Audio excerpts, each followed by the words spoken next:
Hey, I'm Allison with FlickDirect, and we are here at Popcorn Frights talking to Adam Rifkin. Hello, sir. Hello. Let's get the elephant out of the courtyard to begin with.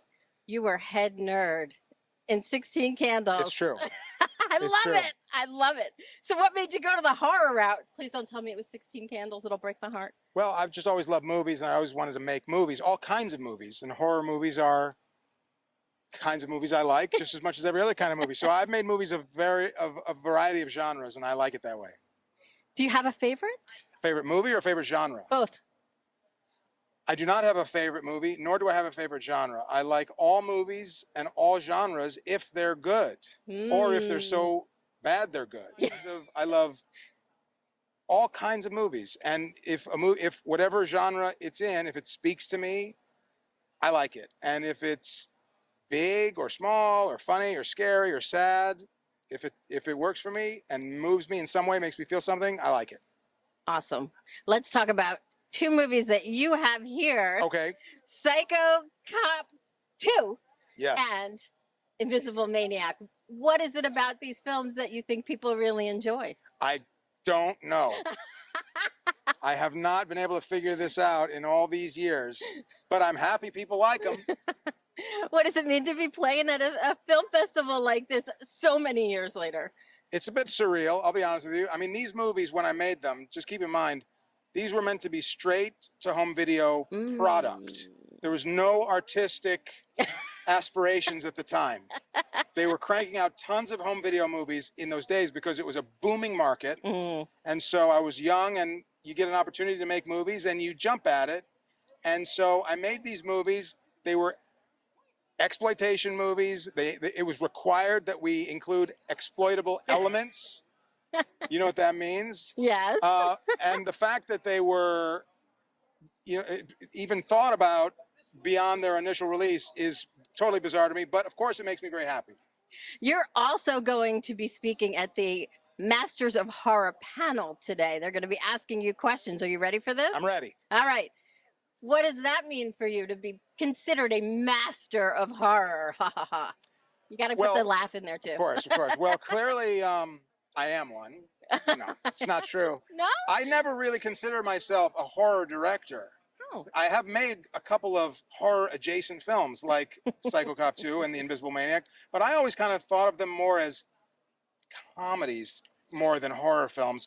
But I'm thrilled that they are embraced by the horror community, and if somebody wants to anoint me a master of horror, I will accept it graciously. If you could go back now and do things differently, would you, and what would you do differently? Or why not?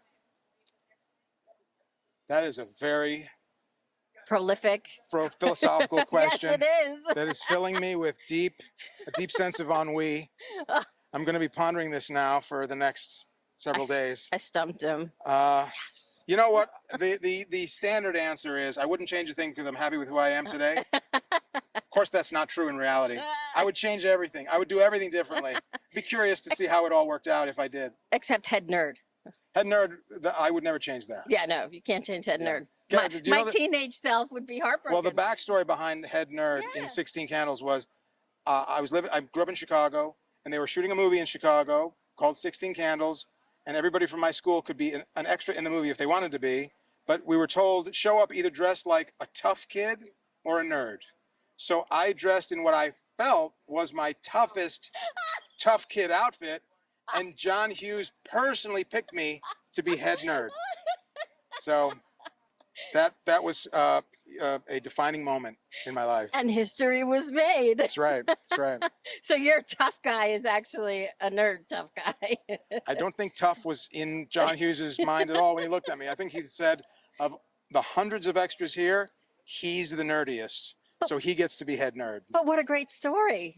Well, the story gets better. Oh. Because after I was done working in front of the camera, I went up to John Hughes and I said to him, someday I want to be a director like you. Can I come back to the set and just watch and learn and shadow you? He said, sure, come back whenever you want. So I went back every day. Fantastic. And I learned by watching him every day, and he couldn't have been nicer. Oh. And that was really my first film school education. That's fantastic. Yeah. Well, now I got to ask you, what did you learn from him that really stuck with you?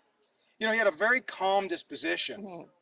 And the cliche of a movie director is a yeller and a screamer, but he was very soft-spoken. And I thought to myself, oh, you can be a movie director and just be yourself too. And so that seeped in, you know.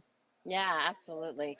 Well, I agree with you that these films are both horror for horror's sake and very funny. Thank you. Thank you. Whether that was intentional or not. And we're so glad that you're here at the film festival and you got the chance to speak with us today. We appreciate it. Thank you very much, and thanks to the whole festival. I've been having a great time. Oh, great. And we need to like talk about his hat there. Blumps.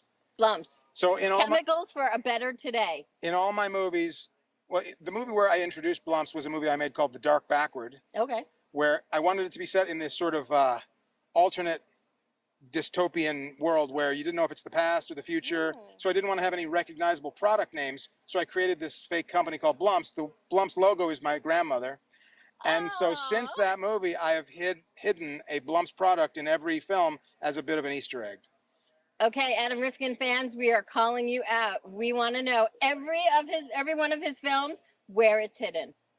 All right. Yes, I want to know too because I forgot some. So.